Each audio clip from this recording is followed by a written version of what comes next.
Okay, so originally I wasn't really planning to make any kind of like video review for this because I did write one out, but you know, after reading the instructions again, I realized that it might be helpful for some of you guys if I went over like the parts because the instructions aren't the best. So I bought the Acoustica and it looks just like that. So it's a pretty compact box. I honestly just carry this around with me when I'm carrying it so I don't have to buy like a separate pouch. You open it and you have to be kind of careful when you're opening it. It's not made out of the thickest cardboard, and as you can see I've already ripped it. I'm trying to tape it, but it's obviously not the best. So I've already opened mine, which is why it doesn't look like super nice, and it's kind of hard to squeeze in the stethoscope as it was originally placed. I probably should have taken a photo of that first, but oh well. So it does come with this name tag. You can write your name here, which is nice because it only comes in this black color. So, you know, a lot of people lose it and then they never find it because it's black, and all stethoscopes are usually black.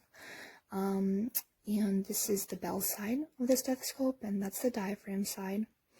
And you can tell which side it's on because there's this like little green dot here. Let me focus. If I can see that.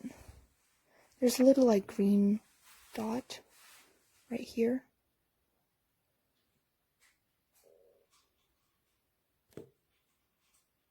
Okay, I think that's as much as focused as I can get, so sorry guys. But there's a green dot, and that dot means like what side you are actually like have turned on, you know.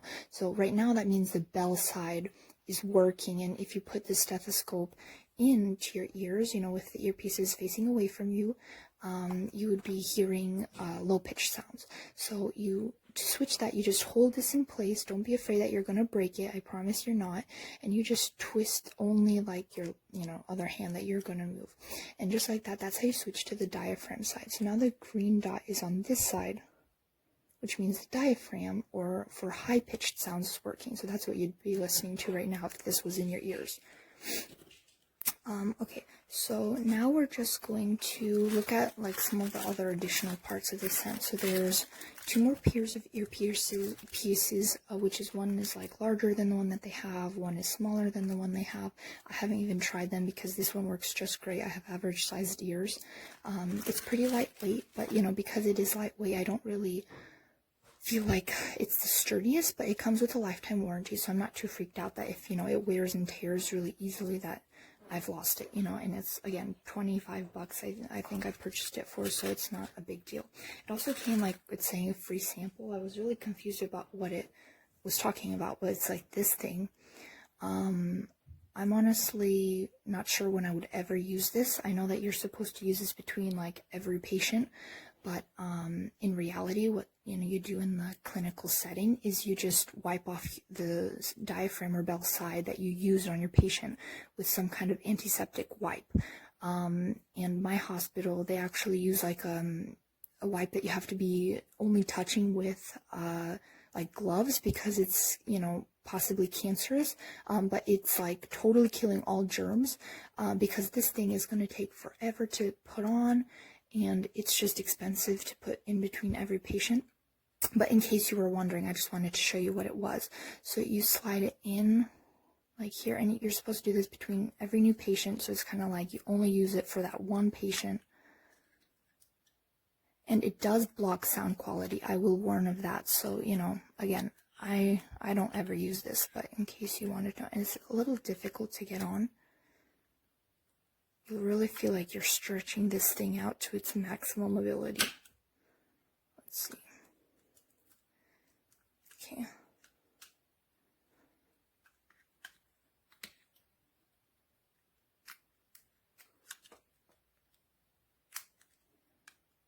Okay, so like that. It's gonna look something like that. So as you can tell, it's, you know, it's covering, and anything that is an additional cover on your stethoscope will be blocking sound. So whichever one you kind of choose, if you want to keep purchasing that. I have no idea how you would use that on the bell side though, for this side, because this only fits for the diaphragm side. This is way too big. It's gonna fall right away if you even try to put this on. It's not like gonna even stay on. So like you do like this, and oh, I guess it does stay on, but it's pretty loose also. So that's another way that you lose sound, you know, because you kind of just want this to be open, and you're putting another layer on it, and there's space that it's exiting out, like instead of being firmly pressed to the skin, you know, like that. So yeah, I hope you guys found that helpful.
I could not be more in love with a stethoscope. Like, I mean, it's beautiful. Pink and purple, I just love together. And I'm so happy that I finally found one that's pink and purple. And I bought one from this brand before, so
I'm so happy.